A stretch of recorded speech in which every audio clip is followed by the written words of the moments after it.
Hey everyone, Chris Geo here for another Beyond the Veil Quickie. I wanted to tackle the question, is karma real and how does it work? In a previous video, I mentioned that after we leave this particular body, that we find ourselves in this river of reincarnation, and we can actually float outside of that river if we're vibrating at that high enough frequency. That prompted a bunch of comments about the idea of whether karma is real or not. So I thought this would be a perfect time to tackle the question, is karma real and how does it work? Let's get into it.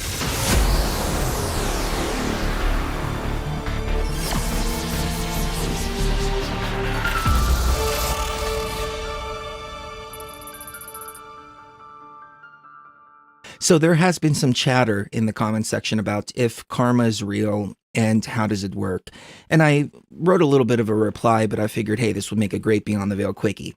So my idea of karma differs a little bit from the traditional sense of karma, and I'd like each and every one of you out there to consider this and let me know what you think in the comments section, if this resonates with you or if this is an idea that's just completely and totally out there. But when it comes to a video game computer simulation, I have to look at our technology now and how it works in our technology. So Cherie plays this game called Skyrim. And there's this dragon who gives you special powers a little bit later in the game. But when you first encounter him, you have the option to kill him. If you kill him, you don't get that special power up or any of that. Is that a karmic repercussion? Is it some white bearded guy in the sky who's judging you for killing that dragon? No, it's not. It's just you did something, you changed the program, and now because the program has been altered, you can't go later in the game and unalter it back to the way it was before. I think this is the way the karma works in this particular matrix. So I go out and I do something nice for somebody, and that puts out a code that a positive code that's what I'm putting out there. And I've seen it 100% of the time. I put out some good code and then good code comes back to me. I think what it is that I'm actually changing my own reality by doing these nice things for people. And it comes from a place of sincerity. Like I really care about other beings. And so I just do nice things without even thinking about it. And then good things start happening to me. Is it a balance of the matrix? I don't think so. I think it's just the fact that I'm putting out good code. Likewise, if we start putting out bad code, if we start doing things selfishly, then what happens is we start to vibrate at that lower frequency. And then we start to change the matrix around us based on that lower frequency that we're vibrating on. So is it, again, a balance? There's something coming back to create bad situations for you? No, I wouldn't say so. I would say that the matrix is reacting to your particular frequency out there. So when people ask the question, is karma real and how does it work? I would say, yes, it is very real.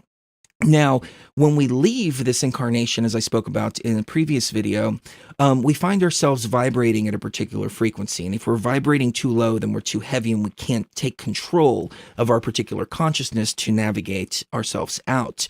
And I think this comes from the idea of the AI programs that I've talked about that are constantly implemented on top of us. I always talk about removing all of these artificial intelligence programs, whether they're traumas or experiences in this particular matrix, even past life experiences, and getting back to that raw consciousness essence that is us before we even entered the matrix at all, period, from life one to life now that we're living now. So once we do that, then we find ourselves fully able to take control of our experiences. But if we go to the other realm and we're still attached to all of these traumas and experiences and all of this that we're having here, then I think what happens is that the AI programming is now controlling that particular consciousness, or at least influencing that consciousness to the point to where we are stuck in the wheel of reincarnation, or we're even stuck, unable to free ourselves and navigate out. Some people may be able to, but when I think about, well, let me say this. Some people may be able to navigate out of here even with all that karmic baggage.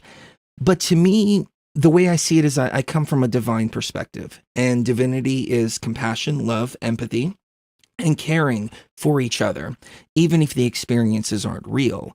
As I've said before, I see those robots that they're creating, and they're pretty mean to them. Like, there was this one walking on four legs, and they were trying to kick it over. And the compassion and empathy within me, even though the thing is a machine, it still jumped up like, hey, that thing has some form of sentience. Don't be cruel to it, because that's just our nature as divinity. So when we are removed from this particular experience and trying to tap into that raw consciousness element of ourselves after death, how is our divinity going to respond? Is it going to respond with a complete disconnection to all of this? Or is it going to respond with compassion, love, and empathy?